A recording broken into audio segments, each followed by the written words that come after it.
Yo, hey, what's going on, everybody? Alex with you here again as usual. Thanks for dropping by for yet another chess video. I know it's been a little while since I've made my previous video, but as always, I'm excited and thrilled to make another video. I don't really have any new chessboards to share with you guys today, but I wanted to give you guys a quick update as far as what's been going on with me. Well, nothing really has been going on with me. I've just been really busy with the kids and work and everything. I unfortunately haven't had a chance to acquire any new chessboards, but I'm really excited about the Chessnut Move, which hopefully will be coming sometime this month. And when I get my hands on it, I'll be able to take a look and do a review for you guys. I know Chessnut website has already posted a couple of videos on the Chessnut Move, and I know that there's been a lot of talk about this new board with the self-moving pieces, so I'm super excited about that. But what's been going on with you guys? You guys been doing okay? Playing chess, staying busy? It's just been so busy lately. I wish I could find more time to do more chess videos, but I just really haven't had the time. But I've been working on this interesting sort of idea within the past couple of months, and kind of analyzing it, sort of approaching it from different perspectives, and I wanted to bring it to your attention. Recently I've been kind of going back to the basics as far as what particular chessboards that I've been using to play my chess games. I've been actually playing some chess games and replaying them on the Chessnut Air, as well as the Chessnut Pro, more so even on the Chessnut Pro, because it's more of like this basic design, and I know the Chessnut Evo is pretty awesome with the screen and all the integrated functions that it has, but I've been wanting to get that sort of that classical feel to the game, and it's been wonderful when I've had the chance to play a game. It's been wonderful to kind of get back and really, I really approach it to where it has pretty much started for me as far as all these different electronic chessboards. So, but today I wanted to talk a little bit about a topic that I've already discussed with you guys before, and I know this might be a little bit lengthy, and I hope I don't take too much of your time. It is the reason why I wanted to bring this up is that not too long ago I acquired this little guy. This is something that some of you guys might not be aware of. This little device is called a free write device, and what it is basically is it's a little typewriter. Essentially, it's a little sort of journal/book device that is nothing more than really light design here with a nice keyboard, very clickety, sort of a mechanical keyboard, and a little tiny screen. Okay, and I was able to purchase this used from an author that was getting ready to publish one of his books. So I got it for, I got it for a steal. I got it for $200 plus like $20 shipping. I didn't know if the guy was going to agree with me, but he did. Originally on the Free Write website, this actually retails for $500, which is quite a bit. And that's kind of what I wanted to talk to you guys about today, as far as like what sort of makes this particular device similar in a way to a lot of these different chessboards, and why I feel like having dedicated chessboards such as the Chessnut Air, for example, or the Chessnut Pro, in the end will always be better than playing your chess games on the computer or the iPad or the phone.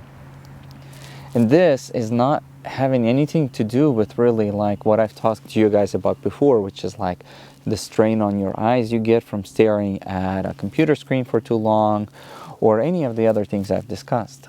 This is kind of a thing that's basically new as far as my understanding of this, and it all came from after purchasing this device. Okay, so there's devices that we call multitaskers, and then there's devices that we call unitaskers. This Kindle over here that I have had probably for 3-4 years now, a fantastic little Kindle which I read all my books on. I love this little device, and it's already got these little cracks and stuff. It's got these scuffs and the little scratches everywhere, but it's still going on strong. And anytime that I'm reading a book, I'm using this device. In fact, I read at least for 2 hours a day, and I've read so many books on this little device. I love it. My battery's low, I gotta get it charged. I love it. I love this little device. It's so nice, it's so good, it's so easy on your eyes, it's so light, I can read it at night. I'm not worried about getting eye strain with this because it's got this e-ink display that basically, it's actually brighter. See, it's actually brighter in the sun. The more sun you shine at it, it gets brighter. It's a device called Unitasker because that's all it does. You know, you turn it on and you've got a little reading thing and you read your book, and then it doesn't have anything else. And that's kind of really the coolest part about this little device. Same with the little free write.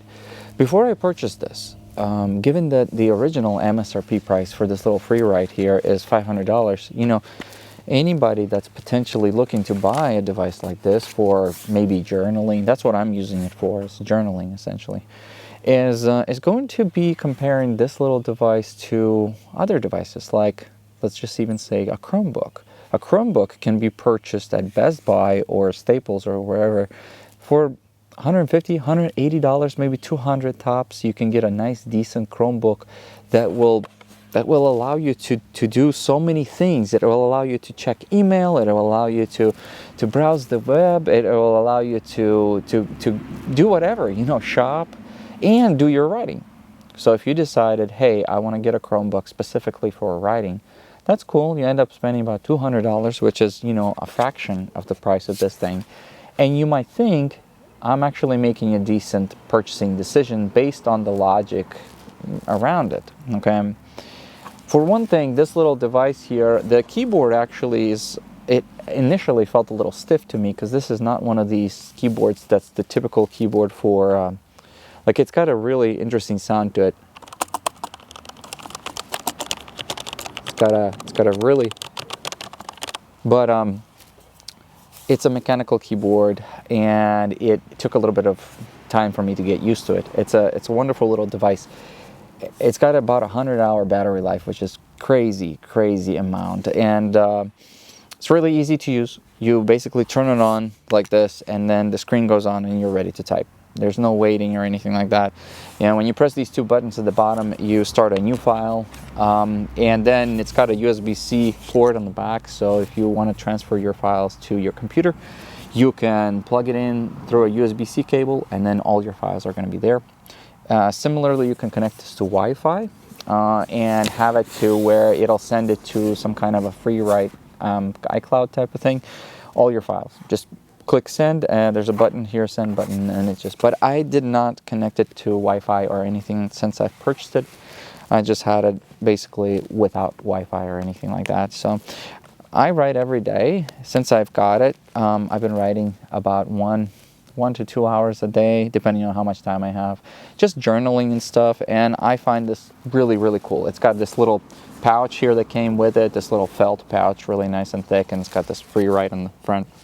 I think the pouch comes with the Cosmic edition, which is this particular one, because you're paying a little bit extra than some of the other editions. But anyways, long story short, it's a Unitasker. It's a Unitasker device. It doesn't allow you to play video games on it. You can't even play Tetris on it. You can't check your mail. You can't do anything. The screen is very rudimentary. It only, in fact, shows you like 3 or 4 lines on it. And that's all it does. They call it a distraction-free device, and maybe that's why it sells. Because for anybody that's looking to do any journaling or book writing or anything like that, you're only given like 3-4 lines at any single time. Backlighting, really good. You can write at night. But that's it. So for anybody, like I said, anybody that's looking on paper, it seems like a Chromebook is an obvious choice. Buy the Chromebook, you can do so much more, and you are only paying like not even half for what this device would cost you, okay? Same with the Kindle. Kindle is a Unitasker. Like I said, there's no video games, there's no checking email. In fact, you can go online on it to buy more books, but I keep mine in airplane mode most of the time, unless I'm actually buying a new book.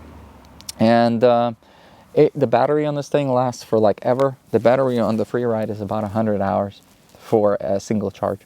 Battery on this thing is like 3 months, something like that. And similarly, the Chessnut Air or any of these boards, the iChess, the Square Off, the Chessnut Pro, any of these dedicated electronic chessboards that we see are also unitaskers in a sense. They move us away from a laptop setting and they put us into a sort of a isolated game. Yes, you have to connect this to a phone, so technically you have to still have that multitasking connection, but once you get into the game, that's all this board is capable of doing for the most part, unless you wanted to do it more, but for the most part, you know, whether it's you're playing online against somebody or you're playing versus the AI, you're only in the game and that's it, okay? So distraction-free approach. This is a distraction-free approach. That's why these things sell to people that want to write. This is a distraction-free approach. A cell phone is not a distraction-free approach because there's always the possibility of receiving texts and emails and whatnot, and all of a sudden you're playing a game and there's a text that comes in, and now you're worried about this or that. You know, you couldn't finish your game. We all been there. We know how it is. Let's say you go to the hardware store and there's 2 shovels that are sold in the store. 2 identical shovels, high quality, for $50 each or whatever.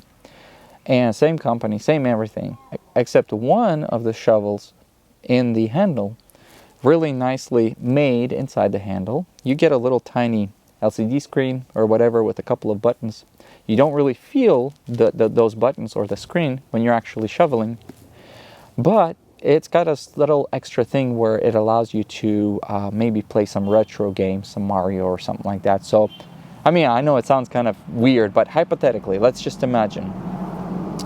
So that when you're done shoveling, let's say you're gardening outside or something like that, you're done shoveling, you can sit down, put the shovel on your lap and just play a Mario game. I mean, I know it sounds bizarre, but both of them cost the same amount. Let's say both of them cost $50. Which one would you choose? Would you choose the shovel that doesn't have the screen, or would you choose the shovel that does have that retro screen? Logically, it would make sense for you to go ahead and choose one with the screen, because you get more value for your money, theoretically, okay? Even if you choose, you're going to say, well, I don't really see myself ever really playing the game. I'm getting more for my money, so I'll get the one with the screen. Who knows? By the end of this video, hopefully you guys will understand where I'm going with this, to where you would see that the obvious choice is actually getting the shovel without the screen. On a hot day in the summer when I have to mow the lawn, you know, I would go outside and maybe I don't have a hat on and it's shining bright.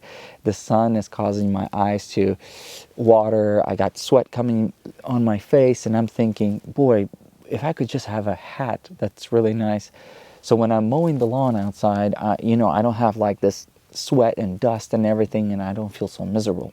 So I go to the store and I find myself a nice wide brimmed hat, maybe like a fisherman's hat, nice breathable hat, things like that, and I purchase it, okay? Then next time I go outside and I'm wearing the hat when I'm mowing the lawn, significantly better, night and day difference. I mean, so much better. And you have to be a reflective person. You have to say, hey, like this hat that I'm wearing right now is actually serving a wonderful purpose. It's keeping me nice and comfortable. It's doing that for me for the price of whatever the hat cost you, and now it's going to continue doing that for you for as long as you keep the hat in good condition.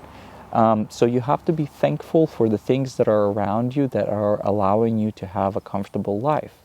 We don't do that on a daily basis. We put on our clothing, we never look back and say, this is a really nice, it's actually really cold outside, this is a really nice jacket, it's keeping me warm.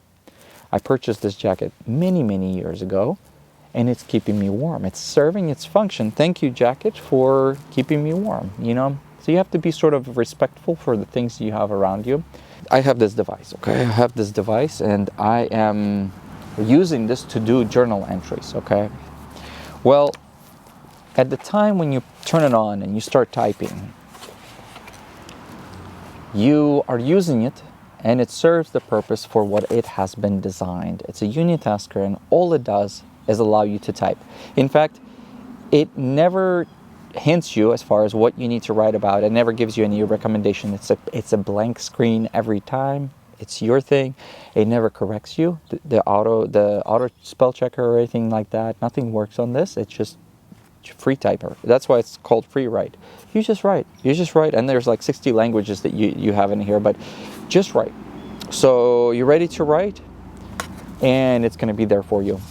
And the funny thing is that when you're done, it doesn't ask you like, are you sure you want to go? Are you still there? Do you want to leave? Maybe you want to write some more.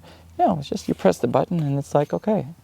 And you put it back in here and you're done. And while you're typing, you are improving yourself. You're improving your ability to write and critically think and journal and things like that.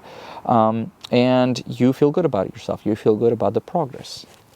So you're associating, using this device, you create positive association with this device and the time that you spend on it. It's a direct sort of a connection that you're making with this device while you're using it. Because it doesn't have anything else on it, you're always going to be making a positive connection with this device.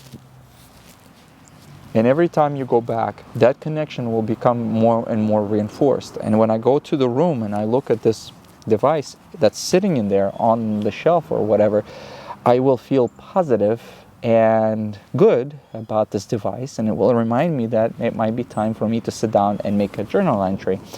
Because, like I said, you are actually not wasting time doing this, but you're actually improving yourself.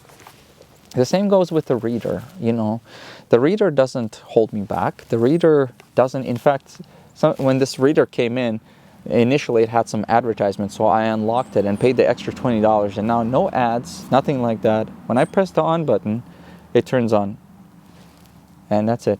And then, you know, I choose the book that I want to read, but I'm currently reading The First Circle by Solzhenitsyn. And then when I turn off the button, it's done, okay? It doesn't ask me like, oh, are you sure you want to go? Or, you know, it's not doing any of this.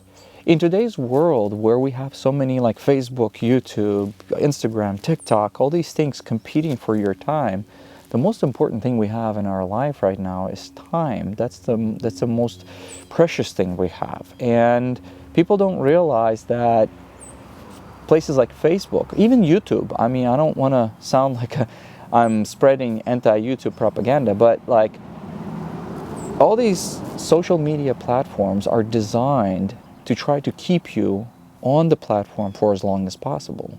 Look at the way that Facebook is designed. I mean, you would think, yeah, I have free will. I go on Facebook, I do whatever I want, you know, but so do thousands of people that work for Facebook that specifically design your scrolling experience to be what it is so that they can keep you on there a little bit longer.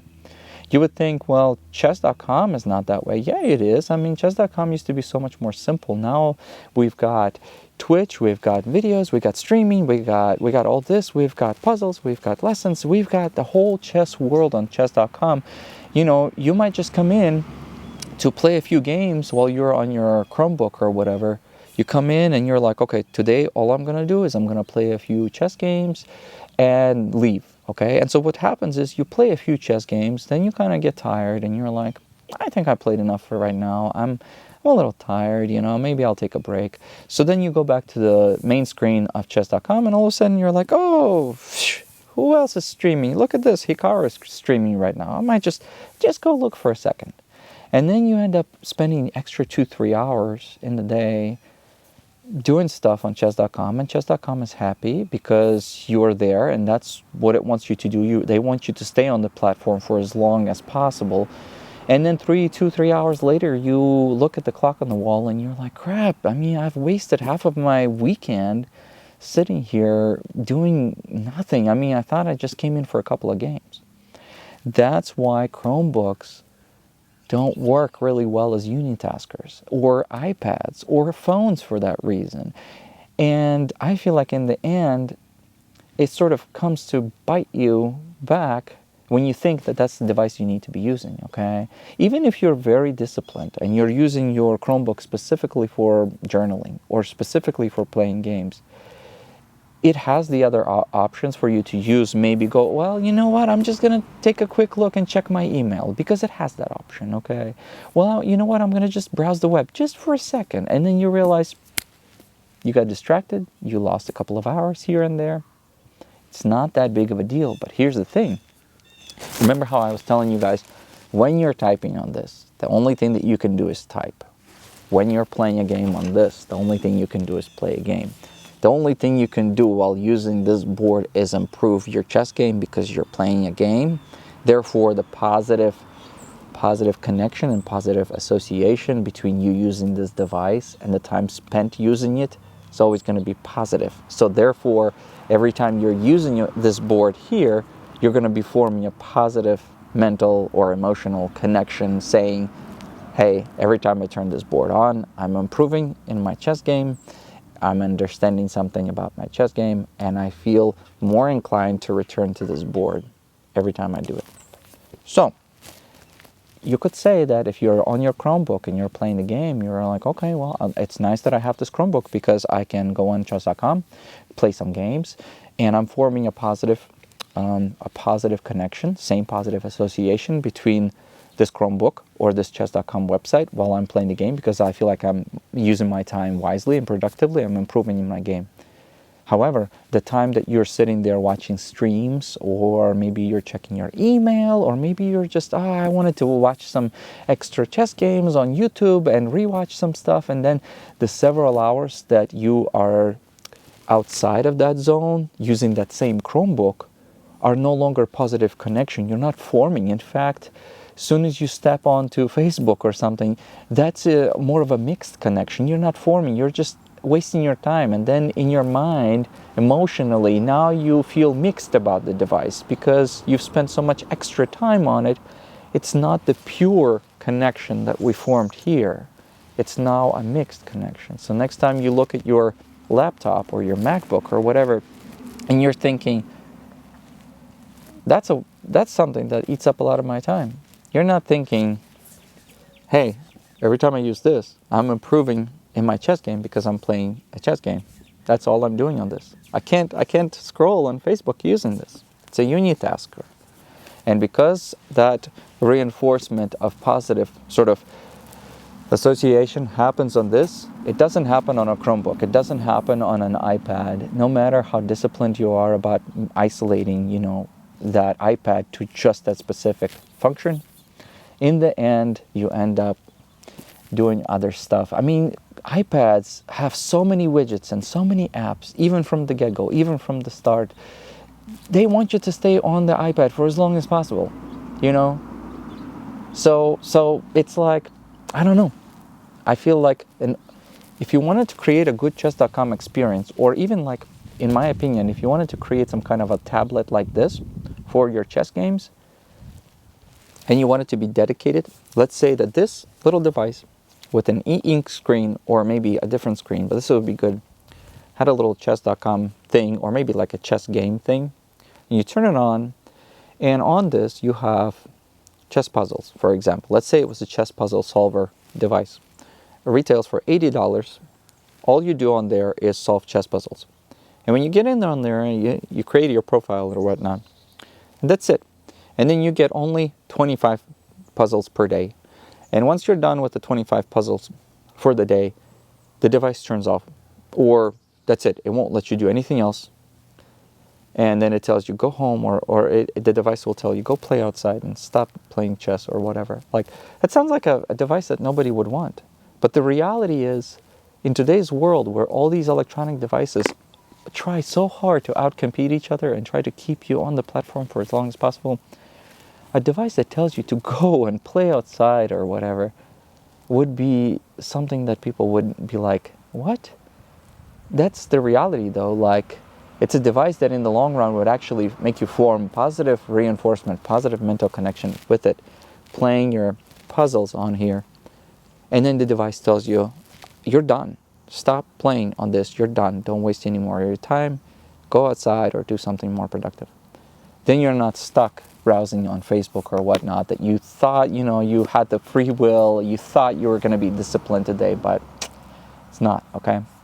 That's why in the end, I feel like Unitaskers like this and electronic chessboards, for a person that's truly wanting to gain something from their chess game, for somebody that's truly getting into this to not just sit there and willy-nilly watch streams, but actually wants to improve their chess game, an electronic chessboard would probably make the best sense, okay? So it's, and in the future, I feel like these same websites, chess.com, Instagram, TikTok, YouTube, Facebook, especially Facebook. The same devices that are constantly tricking us into wasting our time are the ones that are going to have a downfall in the future. I feel like unitaskers are going to be the ones where people will actually be grateful and thankful for having them. Because I feel like at some point, like right now, people are being tricked into wasting so much of their time.